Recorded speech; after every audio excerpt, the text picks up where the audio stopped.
So these are the first images that we will be bringing to you of the third terror car, a Brezza.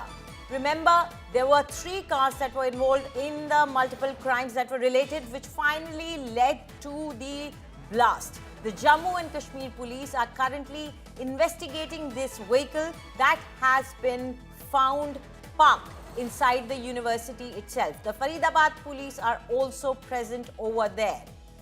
Joining us now is Shreya Chatterjee. Shreya, what do you know about this car? Finally, earlier there was a lookout for it, but finally it's been traced. What is happening now as far as investigation is concerned? Well, this is the 4th car that's been identified with this white-collar terror module. Machines of doom, that's what it is being suggested, because these cars were not just being used for transporting ammonium nitrate. Investigators suggest that these vehicles could have been misused to laden with explosives, just like they did with the I-20 car that was detonated at 6:50 p.m. here at the Red Fort. Now, this car is registered in the name of Dr. Shaheen Shahid, second car to be registered under her name. She's also one of the arrested in this terror module.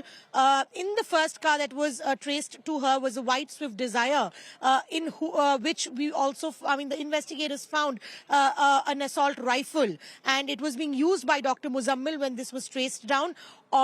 Swift Desire traced down, I-20 used for detonation, EcoSpot traced down yesterday. That was also confirmed to be used for transporting ammonium nitrate, etc., stockpiling that. And now this Brezza has also been traced by the Faridabad police. It was standing inside, in fact, the Al Falah University. That is also the center point of so many investigations that will now follow. Right, absolutely. If we count the number of cars, beginning from the day the investigations were happening before the blast took place, when in Faridabad there was a crackdown by the police and Muzammil was captured, that makes it car number 4.